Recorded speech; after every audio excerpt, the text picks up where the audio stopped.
Assalamualaikum warahmatullahi wabarakatuh. Baik, di sini saya akan menjelaskan atau mempresentasikan materi terkait kesehatan mental menurut paradigma psikologi. Langsung saja, kesehatan mental. Istilah kesehatan mental dalam Al-Quran dan Hadis digunakan dengan berbagai kata, antara lain najat atau keselamatan, faus atau keberuntungan, falah atau kemakmuran, dan saadah atau kebahagiaan. Dan bentuk kesehatan mental ini meliputi yang pertama yang berlaku di dunia, yaitu keselamatan dari hal-hal yang mengancam kehidupan dunia. Kemudian ada yang kedua untuk yang berlaku dalam kehidupan akhirat, yaitu keselamatan dari celaka dan siksaan di akhirat, termasuk menerima ganjaran dan kebahagiaan dalam berbagai bentuk. Jadi dalam Al-Quran juga terdapat ayat-ayat yang berkaitan dengan uraian definisi kesehatan mental ya, yang meliputi hubungan manusia dengan dirinya sendiri, dengan sesama manusia, dengan lingkungan dan dengan Allah, yang semuanya ditujukan untuk mendapatkan hidup yang lebih berarti ya, dan akan mendapatkan kebahagiaan dunia dan akhirat. Selanjutnya, kesehatan mental menurut Al-Ghazali digambarkan dalam konsep insan kamil atau manusia paripurna atau sempurna. Insan kamil dalam konsep psikologi modern yaitu bisa berlaku di dunia ini ya. Artinya untuk sampai pada kedudukan insan kamil, manusia melalui perubahan kualitatif sehingga ia mendekati atau qurb Allah dan menyerupai malaikat. Dan dari konsep insan kamil dapat kita tarik kesimpulan bahwa orang yang sehat mental atau insan kamil diantaranya itu mempunyai ciri-ciri ini, ciri-ciri sebagai berikut. Yang pertama, motif utama setiap tindakannya adalah beribadah kepada Allah. Kemudian yang kedua, senantiasa berzikir atau mengingat Allah dalam menghadapi segala permasalahan. Kemudian yang ketiga, beramal dengan ilmu. Ada juga menurut Hasan Langgulung, kesehatan mental dapat disimpulkan sebagai akhlak yang mulia. Oleh sebab itu, kesehatan mental didefinisikan sebagai keadaan jiwa yang menyebabkan merasa rela atau ikhlas dan tentram ketika ia melakukan akhlak yang mulia. Kita lanjutkan. Ada kesehatan mental menurut tokoh Islam. Sebelumnya, kesehatan mental tidak bisa dilepaskan dari bingkai paradigma sains kontemporer, di mana kesehatan mental diukur dengan sejauh mana persepsi seseorang terhadap realitas empirik semata. Jadi kesehatan mental ini dianggap identik dengan seberapa mampu seseorang dalam mempersepsi terhadap lingkungan realitas empirik dengan baik. Realitas empirik yang dimaksud di sini mencakup lingkungan yang terbatas pada diri dan masyarakat di sekitarnya. Realitas meta empirik yang meliputi makhluk spiritual, alam roh, Allah, dan sebagainya. Arah yang menyempurnaan kajian mental yaitu pada ketercakupan seluruh potensi manusia yang multidimensi. Kemudian di sini kesehatan mental menurut tokoh Islam menurut Yahya Derajat merumuskan pengertian kesehatan mental yang mencakup seluruh potensi manusia, yaitu sebagai bentuk personifikasi iman dan takwa seseorang. Hal ini dapat dipahami bahwa semua kriteria kesehatan mental dirumuskan mengacu pada nilai-nilai iman dan takwa.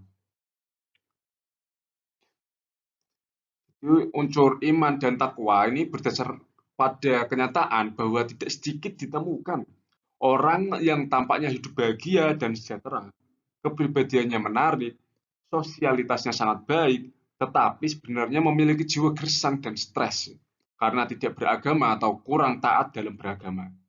Dan itu dinyatakan sebagai kesehatan mental semu. Secara nyata, seseorang tersebut dapat dinyatakan sebagai orang yang sehat mental karena perilakunya dinilai sangat baik oleh lingkungan. Namun jika dilihat dari pengertian Yahya Derajat, orang tersebut tidak sehat mental karena orang tersebut gagal dalam hubungan dengan Tuhannya.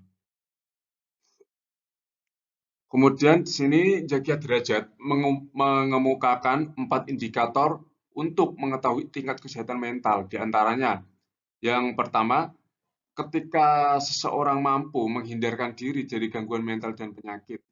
Kemudian ada yang kedua, ketika seseorang mampu menyesuaikan diri dengan masyarakat, alam, dan Tuhannya.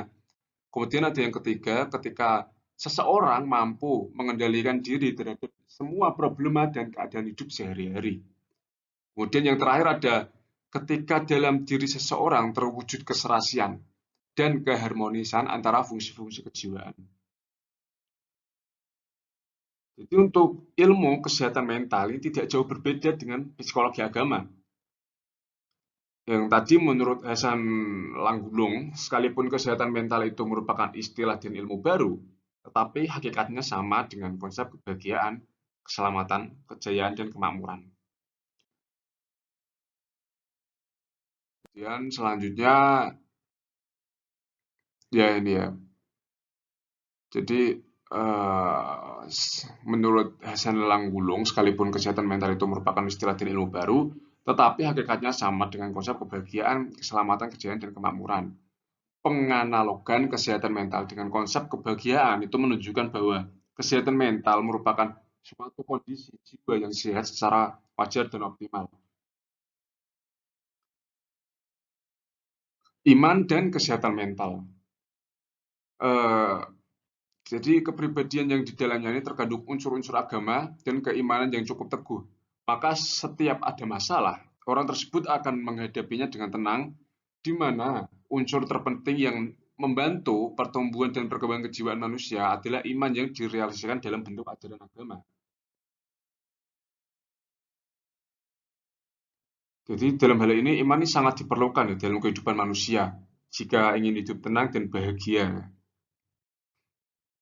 Selanjutnya ada pengaruh iman terhadap kesehatan mental. Yang pertama ada iman kepada Allah. Jadi keimanannya adalah suatu proses ya, proses kejiwaan yang tercakup di dalamnya semua fungsi jiwa, perasaan dan pikiran sama-sama meyakinkannya. Apabila iman tidak sempurna, maka manfaat bagi kesehatan mental pun kurang sempurna.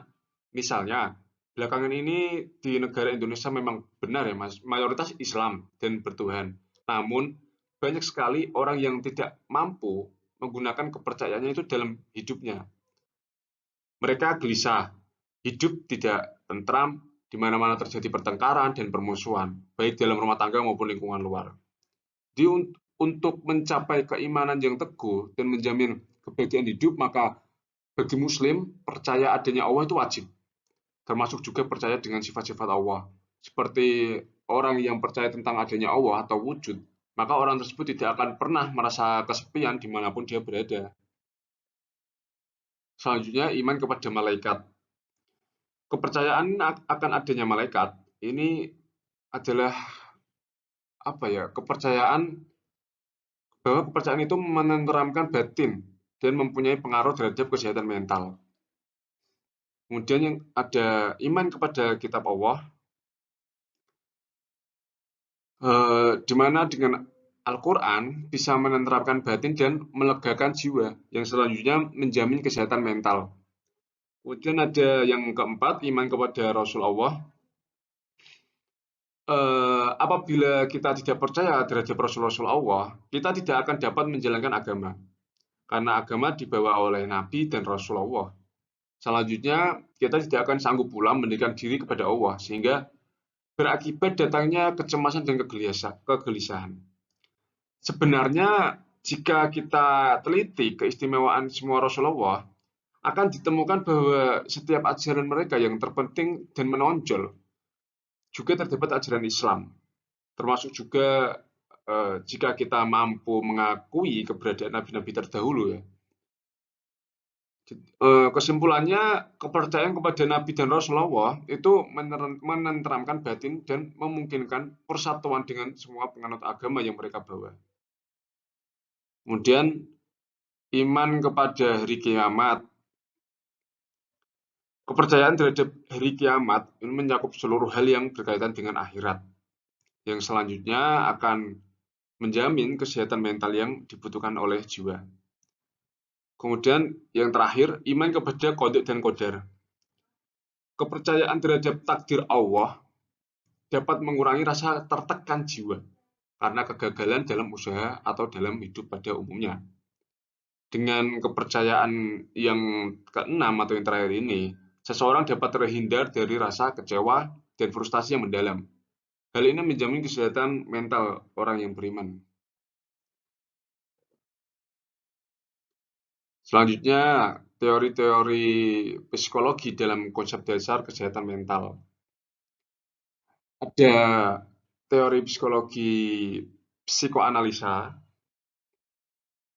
Jadi konsep psikoanalisis mendasarkan perilaku manusia yang timbul atas dasar dorongan yang dalam Islam disebut nafsu. Ada istilah superego, namun lebih ditekankan pada nilai-nilai yang dianut dari lingkungan dan bukan potensi yang asalnya dari Tuhan. Kemudian selanjutnya ada teori psikologi behavioristik. Jadi orang-orang yang sehat mental menurut konsep behavioristik adalah orang yang perilakunya merupakan hasil belajar yang benar. Pada hakikatnya manusia adalah kertas kosong yang perilakunya akan sangat ditentukan oleh pewarnaan lingkungan. Sehingga kesehatan mental itu datangnya dari lingkungan. Behavioristik ini terlalu memandang mekanis manusia dan terkesan mengabaikan potensi-potensi manusia seperti akal, hati, dan nurani. Islam sebagai sebuah cara pandang dalam kesehatan mental menerapkan beberapa hukum behavioristik dalam metode penyampaian ajarannya. Ada istilah pahala dan dosa yang berlaku sebagai reward dan punishment. Namun Islam tidak lantas memandang manusia berbuat baik atau jahat hanya karena adanya kedua hal tersebut. Di sini Islam tidak mengabaikan potensi yang ada pada diri manusia. Perilaku manusia tidak hanya ditentukan lingkungan, namun individu juga memiliki kehendak untuk memilih perilaku apa yang akan ditampakkannya. Apabila individu akan menuruti nafsu atau akan menuruti kolbnya atau hatinya. Jadi selanjutnya ada teori psikologi humanistik. Jadi dalam konsep humanistik ini memandang seseorang yang memiliki mental yang sehat ini adalah orang yang dapat berfungsi sepenuhnya atau full functioning person. Yaitu orang-orang dapat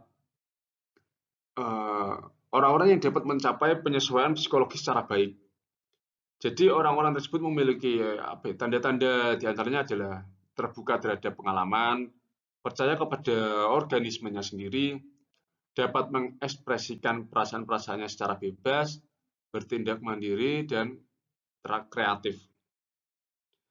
Sekarang jelaslah bahwa Islam memiliki pandangan yang komprehensif dalam memahami kesehatan mental.